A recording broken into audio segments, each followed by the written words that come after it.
Good morning, students.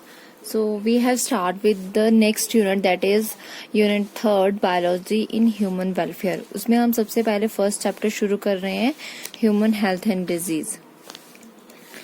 तो सबसे पहले जो हेल्थ है उसकी डेफिनेशन क्या है? According to WHO, World Health Organization के according, they define the health as a state of complete physical, mental and social well-being. मतलब एक इंसान जो है वो फिजिकली भी फिट होना चाहिए, मेंटली भी हेल्दी होना चाहिए एंड सोशली भी जो है कम्युनिकेशन जो उसका विद द सोसाइटी, जो सोसाइटी के साथ उसका कम्युनिकेशन होगा वो भी अच्छा होना चाहिए. तब जाकर एक पर्सन जो है वो हेल्दी माना जाएगा, अगर उसके तीनों एस्पेक्ट जो हैं वो सही हैं. अगर इनमें से एक भी एस्पेक्ट जो है वो सही नहीं होगा, if there is physical condition, the physical condition of a person is not good, a person is mentally not healthy or not, he cannot communicate with the society very well, so he cannot be considered as a healthy person, as a healthy human being. So health can be affected by infections, genetic disorders and our lifestyles. These are the three things which can affect our health. और अगर हम एक healthy lifestyle की बात करें तो proper adequate amount of diet जो है हमें लेनी चाहिए, पर्सनल हाइजीन हमारे होनी चाहिए, और जो हमारे एनवायरनमेंट के सराउंडिंग में जो भी गार्बेज है वो प्रॉपर जो है वो एक सही जगह पे जाना चाहिए. सीवेज जो प्रॉब्लम है वो सही होनी चाहिए. वो अगर कहीं पर भी जरा सी भी गलती होती है, अगर हमारे एनवायरनमेंट में गंदगी होगी, it can leads to the effect of health. ठीक है, तो अगर हमारा लाइफस्टाइल जो है वो अच्छा नहीं है, मतलब अगर हम अपने सराउंडिंग को, अपने पर्सनल हाइजीन को अच्छा नहीं रखते हैं, it can leads to, it can actually effect our health. So there is some definitions. Epidemiology, it is a branch of medical science that studies the distribution of disease in human population and the factors determining that distribution, chiefly by the use of statistics.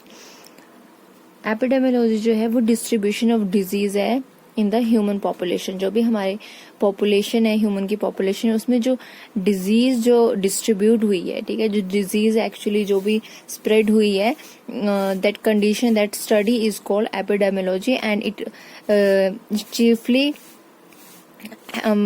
used by the help of the statistics. Actually it is epidemiology जो है वो statistics के use के through जो है वो determine की जाती है. Next one is aetiology. Aetiology is the study of cause of disease. It is the study of cause of disease. जो भी डिजीज है उसका कॉज क्या है, उसका कॉजल ऑर्गेनिज्म क्या है, वो सारा कुछ जो है वो एटियोलॉजी के अंदर आता है.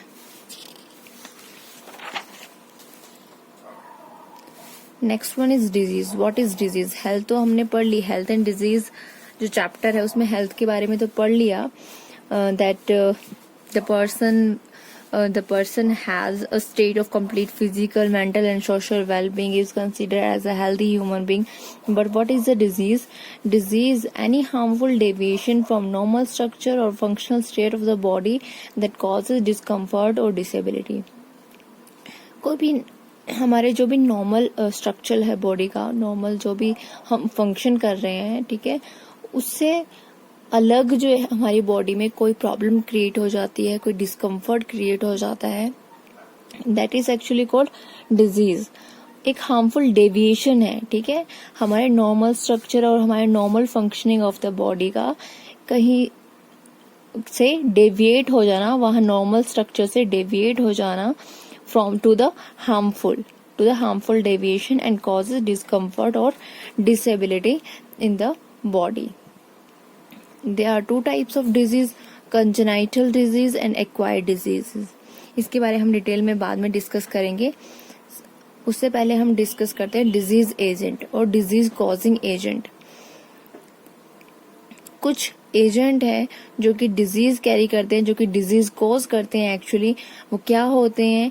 एनी फैक्टर और वो ये जो फैक्टर है, it can B substance, it can B force that cause a disease bye it's presence, bye it's absence, bye it's deficiency और इट्स एक्सेस। कोई भी फैक्टर है, ठीक है, वो डिजीज कॉज कर रहा है उसकी प्रेजेंस में, ठीक है, वो जो भी फैक्टर है वो प्रेजेंट होगा तब डिजीज कॉज करेगा, या वो एब्सेंट होगा तब डिजीज कॉज करेगा, या उसकी डेफिशिएंसी होगी तब वो डिजीज कॉज करेगा, या फिर वो एक्सेस अमाउंट में प्रेजेंट होगा तब डिजीज कॉज करेगा, ठीक है। यहाँ पर हमारे, अगर मैं एग्जांपल हूँ हार्मोनल लेवल का, तो अगर हार्मोन्स भी अगर एक्सेस में सिक्रीट होंगे तो हमें कोई ना कोई डिजीज हो जाएगी, या फिर हार्मोन जो है वो कम अमाउंट में सिक्रेट हो रहा है, डेफिशिएंट अमाउंट में सिक्रेट हो रहे हैं, तब भी कोई ना कोई डिजीज जो है वो कॉज हो सकती है हमारी बॉडी के अंदर। So there are several type of disease causing agent, biological agents, chemical agents, physical agents, nutrients, mechanical and genetic disorders. इनको वन बाय वन डिस्कस करेंगे।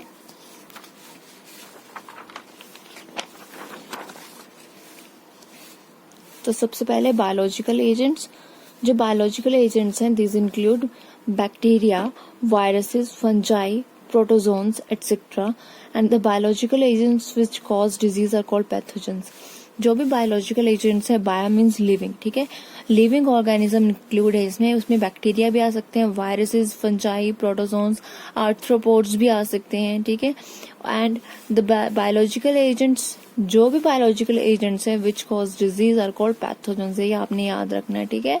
Biological agents which cause diseases are called pathogens, क्योंकि सभी bacteria जो हैं वो disease causing नहीं है, ठीक है। कुछ बैक्टीरिया जो हमारे लिए हार्मफुल है, तो हम उन बैक्टीरिया को पैथोजेंस बोल रहे हैं जो डिजीज कॉज करते हैं, ठीक है, हम उन्हीं को कंसीडर कर रहे हैं डिजीज कॉजिंग ऑर्गेनिज्म में। Second one is chemical. Chemical जो है वो टू टाइप्स के होते हैं। First one is exogenous and second one is endogenous. So exo means outside, endo means inside, ठीक है। तो एक्सो में आते हैं पॉल्यूटेंट्स, एलर्जेंस, ये सारे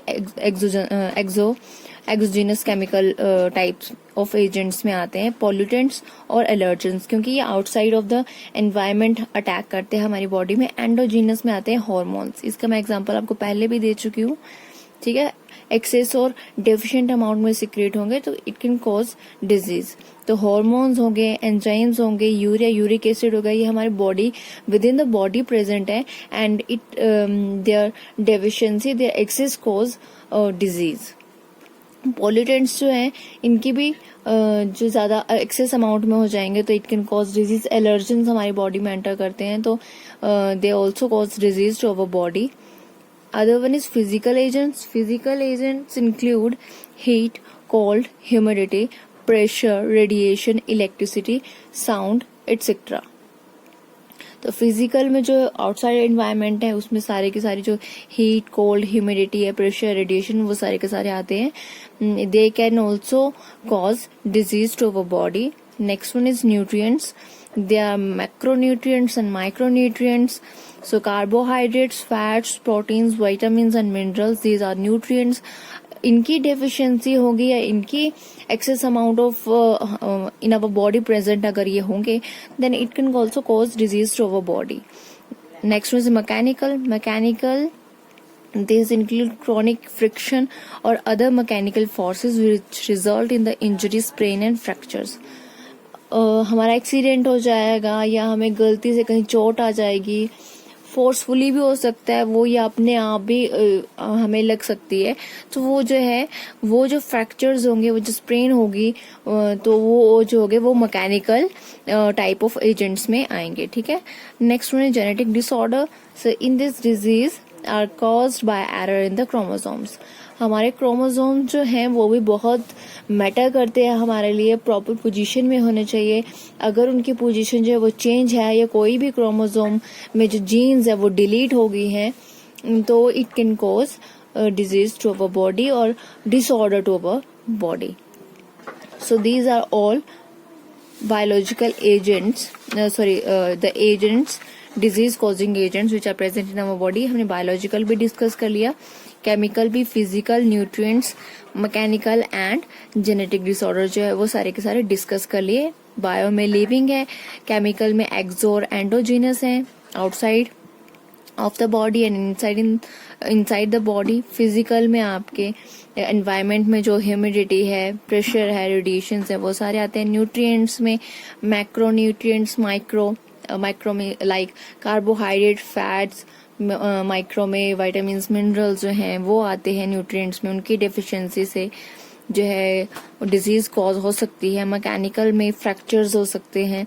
जेनेटिक डिसऑर्डर में क्रोमोसोम्स आते हैं, जीन्स जो हैं वो अगर डिलीट हो जाएंगे which can cause disorder in our body. So these are about the disease causing agents. Next one is type of disease जो हमने डिस्कस की थी। 2 टाइप की डिजीज होती है, सिर्फ हमने यही पता किया था। First one is congenital and other one is acquired disease. So congenital means the disease which are present right from the birth. जो हमारे बर्थ के टाइम से ही प्रेजेंट है उन डिजीज को congenital disease बोलते हैं। And example of these diseases are hemophilia, sickle cell anemia, etc. ठीक है, congenital means which disease which are present right from the birth. And the acquired diseases, these diseases are developed after the birth and are of 2 types. ये जो disease है वो after the birth develop होती है, acquired. ठीक है, acquire की है हमने after the birth and are of 2 types. First one is communicable diseases and non communicable diseases. Communicable diseases, these diseases spread from one person to other person and may be bacterial, viral or fungal.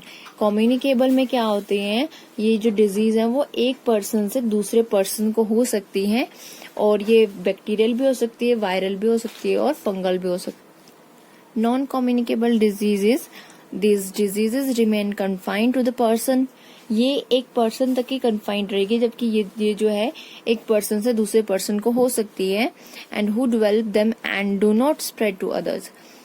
जो भी person, ये उस person तक confined रहेगी जो develop कर रहा है उस डिजीज को. ठीक है, किसी पर्सन को हो रही है तो वो उसी तक कन्फाइंड रहेगी और they do not spread to the others. These diseases include organic deficiencies, allergies and cancers. अब इनकी डिजीज में जो है एग्जाम्पल है, कुछ ऑर्गेनिक डेफिशिएंसी होगी, ठीक है, किसी को प्रोटीन की डेफिशिएंसी होगी तो वो जो है वो स्प्रेड नहीं हो सकती एक पर्सन से दूसरे पर्सन तक. या एलर्जीज हैं कुछ पर्सन को डस्ट से या किसी और चीज से, तो वो भी कन्फाइंड है to the person. And cancer, ये भी कन्फाइंड है टू द पर्सन. ये जो है वो कम्युनिकेबल नहीं है, एक पर्सन से दूसरे पर्सन तक स्प्रेड नहीं होती है.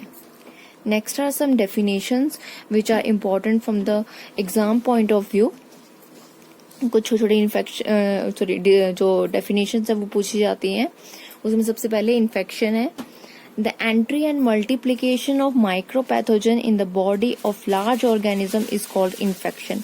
इन्फेक्शन क्या है, जब कोई भी पैथोजन जो है वो एंट्री कर रहा है और मल्टीप्लिकेशन कर रहा है इन the body of the large organism. किसी की बॉडी के अंदर एंटर हो रहा है पैथोजन और वहां पे मल्टीप्लिकेट कर रहा है, that is called infection. What is contamination? Contamination is the presence of pathogen in non-living materials such as water, milk, food, etc. तो पैथोजन जो है वो प्रेजेंट है किसमें, नॉन लिविंग मटेरियल में, लाइक जो भी हमारे खाने की जो चीजें हैं, पीने की जो चीजें हैं, वाटर, फूड, मिल्क, जो भी हम खाते पीते हैं, उसमें अगर पैथोजन प्रेजेंट है तो उसको बोल देंगे कंटामिनेशन. और वो फूड जो होगा, वो वाटर जो होगा वो कंटामिनेटेड होगा. That thing is called contaminated water, contaminated food. ठीक है, जहाँ पे पैथोजन प्रेजेंट है. Next one, infestation. It is the presence and multiplication of pathogen on the body surface. अब जो पैथोजन है उसकी एंट्री होगी, दैट इज इन्फेक्शन. अब वो वहां पे जाके मल्टीप्लाई कर रहा है, बार बार मल्टीप्लाई कर रहा है on the body surface of the organism, that is called infestation. Aetiology, ये मैंने आपको पहले बता दिया, it is the study of cause of the disease. And epidemiology, epidemiology is deals with the mode of transmission of disease. की disease जो है वो कैसे हो रही है, कैसे स्प्रेड हो रही है, जो क्राइटेरिया है उसका वो क्या है, ये भी मैंने आपको पहले स्टार्टिंग में बता दिया था. एपिडेमियोलॉजी क्या होता है और स्टैटिस्टिक्स के थ्रू जो है वो इसको स्टडी करते हैं एपिडेमियोलॉजी को. Next one is prophylaxis. Prophylaxis involves the prevention of the disease. It involves the prevention of the disease, कि कैसे हम डिजीज को रोक सकते हैं. That condition is called prophylaxis, कि अब इस पेशेंट को क्या प्रोफाइलेक्सिस देंगे. ठीक है, कि क्या मतलब प्रिवेंशन क्या होगी इस डिजीज की, इस पेशेंट की डिजीज की जो प्रिवेंशन होगी वो क्या होगी. तो that term is called prophylaxis. Next one is transmission of disease. So the transmission of disease और pathogen is of two type. It can be transmitted through direct और इनडायरेक्ट. ठीक है जी, पैथोजन जो है वो डायरेक्ट भी जो है वो ट्रांसमिट हो सकता है और इनडायरेक्टली भी जो है उसकी ट्रांसमिशन हो सकती है. सो फर्स्ट वन पढ़ेंगे डायरेक्ट ट्रांसमिशन के बारे में. The pathogen of some diseases enter the human body directly without intermediate agent. जो पैथोजन है वो एंटर करा है ह्यूमन बॉडी में डायरेक्टली, कोई भी इंटरमीडिएट एजेंट की जरूरत नहीं उसको, वो डायरेक्टली ह्यूमन बॉडी में एंटर कर रहा है. और वो ये कैसे डायरेक्टली एंटर करता है? There are following ways. First one is contact with the infected person. सबसे पहले जो भी कोई भी पर्सन है जो इन्फेक्टेड है, ठीक है, उसके सोर्स के थ्रू, लीजन्स के थ्रू, ठीक है, ये जो इन्फेक्शन है वो हमें हो सकता है. And it can transmit actually by the direct contact and are called contagious disease. ठीक है, हम अगर उस पर्सन के साथ कॉन्टैक्ट टच भी करेंगे, it can cause disease to ourself. ठीक है, मतलब हम जो है वहां से जो डायरेक्ट टच से जो है वो पैथोजन हमारी बॉडी में एंटर कर जाएगा. For example chicken pox, small pox and syphilis. ठीक है, इसके एग्जाम्पल है. Next is droplet infection. Droplet infection simply कि कोई इन्फेक्टेड पर्सन है वो बाय कफिंग, स्नीजिंग, स्पिटिंग और इवन टॉकिंग, मतलब बात कर रहा है, तब भी जो है ड्रॉपलेट जो है उसके मुंह से अगर गिरेंगी और वो हम तक पहुंच सकती हैं, तो वो उस ड्रॉपलेट के थ्रू इन्फेक्शन जो है वो पैथोजन हमारी बॉडी में एंटर करता है. स्नीजिंग करेगा तो सारी ड्रॉपलेट जो है वो फैला सकती हैं डिजीज. ठीक है, कफिंग के थ्रू भी जो है ड्रॉपलेट जो है वो हम तक पहुंच सकती हैं और वहां से पैथोजन डायरेक्ट एंटर कर सकता है. And their example is common cold, tuberculosis and pneumonia. तो अगर किसी पर्सन को कॉमन कोल्ड है तो हम जानते हैं कि अगर वो स्नीजिंग करेगा सिंपली या कफिंग करेगा तो वहां से ड्रॉपलेट जो है वो उसके थ्रू पैथोजन जो है वो हम तक एंटर कर सकता है, मतलब किसी दूसरे पर्सन तक जो एंट्री हो सकती है उस पैथोजन की. Next is contact with the soil. So the bacteria responsible for the tetanus enters the human body through wounds. अगर हमारे जो wounds हैं, ठीक है, उनके थ्रू जो है जो टेटनस का जो बैक्टीरिया है वो एंटर कर सकता है. ठीक है, सॉइल में बहुत सारे बैक्टीरिया प्रेजेंट होते हैं, तो वहां से जो है अगर हमें कहीं लगी है तो वहां से इजीली जो है वो एंटर कर सकता है. Next is animal bite. तो आप लोगों को पहले से पता है कि जो रेबीज का वायरस है वो जो भी एनिमल्स हैं वो पर्टिकुलरली डॉग की अगर हम बात करें तो उसकी बाइट से हमारी बॉडी के अंदर एंटर कर सकता है. Next is through placenta. Pathogen जो है वो थ्रू मदर के प्लेसेंटा से जो है वो एंटर कर सकता है बेबी में. Second one is indirect transmission. So जो इनडायरेक्ट ट्रांसमिशन है, the pathogen of the some diseases reaches the human body through intermediate agents. यहाँ पर इंटरमीडिएट एजेंट की जरूरत है, इन बिटवीन किसी एजेंट की जरूरत, जबकि डायरेक्ट में किसी भी इंटरमीडिएट एजेंट की जरूरत नहीं थी. ठीक है, सबसे पहला है आर्थ्रोपोड्स वेक्टर. ये हेल्प कर रहे हैं ट्रांसमिशन में. ठीक है, arthropods. So insect transmit disease like housefly carries pathogen of cholera, typhoid and dysentery. कुछ इंसेक्ट्स जो हैं वो कैरी करते हैं पैथोजन को. उसमें हाउस फ्लाई जो है वो एग्जाम्पल है, वो कैरी करती है pathogen of the cholera, typhoid और डाइसेंट्री. और भी बहुत सारे पैथोजन है जो हाउस फ्लाई कैरी करती हैं.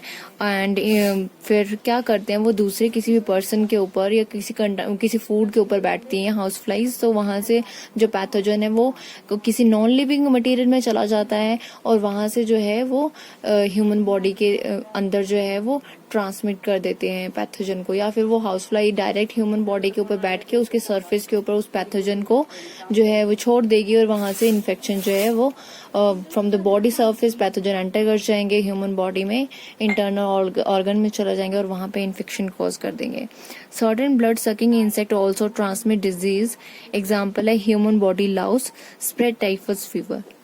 कुछ सकिंग ब्लड सकिंग इंसेक्ट्स भी हैं जहां से जो है वो क्या करते हैं, कोई भी पैथोजन अगर उनकी बॉडी के अंदर है, किसी इंसेक्ट की बॉडी के अंदर है, तो जब ब्लड सक करने लगते हैं तो पहले जो है वो पैथोजन को जो है वो उस ह्यूमन बॉडी के जहाँ पे वो सक करने लगेंगे ब्लड, तो वहां पर पैथोजन को जो है वो पैथोजन एंटर कर जाएगा ह्यूमन बॉडी में और बाद में वो जो है इंसेक्ट वो सक करने लगेगा ब्लड, तो उसके थ्रू जो है वो जो पैथोजन है वो एंटर कर जाएगा ह्यूमन बॉडी में।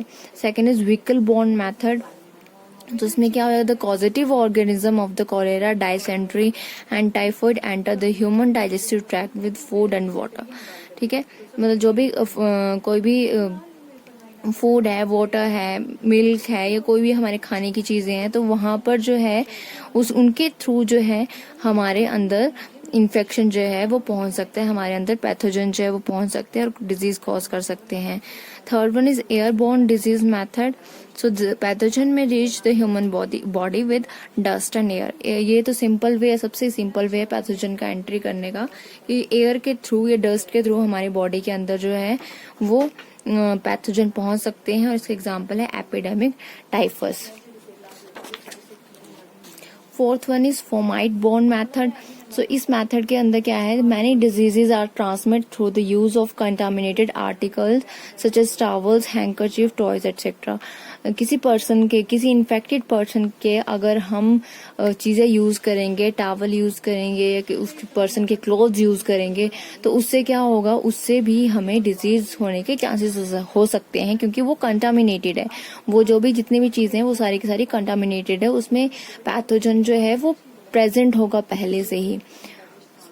Last one is human carriers, human भी जो है वो पैथोजन को कैरी कर सकते हैं। इनडायरेक्ट ट्रांसमिशन है ये भी, कि किसी एक हेल्दी ह्यूमन में जो है डिजीज हो सकती है, पैथोजन हो सकता है और वहां से जो है वो डिजीज जो है वो दूसरे पर्सन को इन्फेक्ट कर सकता है। मे बी वो पर्सन हेल्दी हो और उसके अंदर वो पैथोजन जो है वो अटैक नहीं कर पा रहा है, या उसका इम्यून सिस्टम जो है, इसके बारे में हम आगे डिटेल में पढ़ेंगे इम्यून सिस्टम के बारे में। सो किसी पर्सन का इम्यून सिस्टम जो है वो काफी स्ट्रांग है बट पैथोजन जो है उसमें उसकी बॉडी में प्रेजेंट है, जब वो किसी नेक्स्ट पर्सन से मिलेगा तो वो क्या करेगा, उसके कफिंग के थ्रू, स्नीजिंग के थ्रू या उसके कंटामिनेटेड जो उसके आर्टिकल्स हैं, लाइक उसके टॉवल अगर उसने यूज कर लिया, ठीक है, जो पर्सन जो है जिसके अंदर पैथोजन प्रेजेंट है बट वो हेल्दी है, ठीक है, दूसरे पर्सन ने अगर उसका टॉवल यूज कर लिया या कफिंग के थ्रू जो है वो पैथोजन जो है वो दूसरे पर्सन के अंदर एंटर कर रहा है, जिसका इम्यून सिस्टम, पैथोजन जो है उस दूसरे बॉडी के अंदर एंटर कर रहा है, वहां पे इम्यून सिस्टम वीक होने की वजह से पैथोजन मल्टीप्लाई कर सकता है easily.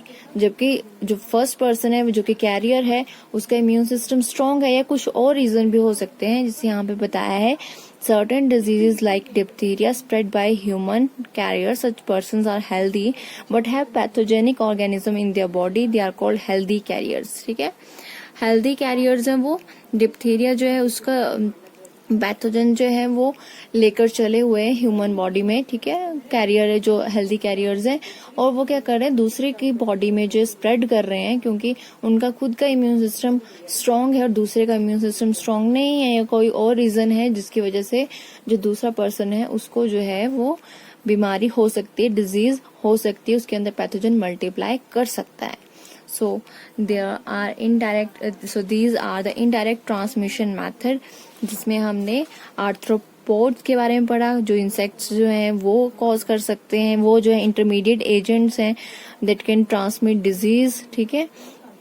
Then vehicle borne method, airborne method which is the simplest one, then fomite borne method and human carriers. Direct transmission में हमने इन्फेक्टेड पर्सन के कांटेक्ट के बारे में पढ़ा कि अगर हम डायरेक्ट कांटेक्ट करेंगे तब इन्फेक्शन हो सकता है, ड्रॉपलेट इन्फेक्शन हो सकता है, सॉइल के थ्रू इन्फेक्शन हो सकता है, एनिमल बाइट्स के थ्रू इन्फेक्शन हो सकता है और थ्रू प्लेसेंटा के इन्फेक्शन हो सकता है। कुछ हमने डेफिनेशंस पढ़ी इन्फेक्शन के बारे में, कंटामिनेशन के बारे में, इन्फेस्टेशन क्या होता है, aetiology, epidemiology and then prophylaxis. उसके बाद हमने टाइप्स ऑफ डिजीज, कंजेनाइटल जो birth right of from the birth present होते हैं, एक्वायर्ड डिजीजेज हैं जो कि कम्युनिकेबल है, स्प्रेड हो जाती हैं, और नॉन कम्युनिकेबल है जो कि स्प्रेड नहीं होती है, कि पर्सन तक कन्फाइंड रहती हैं। उसके एग्जांपल्स भी हमने पढ़ लिए हैं। और हमने पढ़े डिजीज कॉजिंग एजेंट्स, जिसमें बायोलॉजिकल एजेंट्स है, chemical, physical, nutrients, mechanical, genetic disorder, health और डिजीज की डेफिनेशंस के बारे में पढ़ा। आगे हम जो है इम्यून सिस्टम के बारे में पढ़ेंगे और कुछ डिजीजेस जो हैं उसके बारे में डिटेल डिस्कस करेंगे कि कैसे कॉजल ऑर्गेनिज्म जो है वो डिजीज कॉज करता है, कैसे वो इंटरमीडिएट एजेंट्स का यूज करके किसी हेल्दी पर्सन के अंदर जाता है, तो थ्रू बॉडी सरफेस के थ्रू जाता एंटर हो रहा है या फिर इंटरनल बॉडी के थ्रू जो है वो एंटर हो रहा है, वो कैसे एंटर हो रहा है वहां पे। So this topic discussed in the next video. Thank you so much.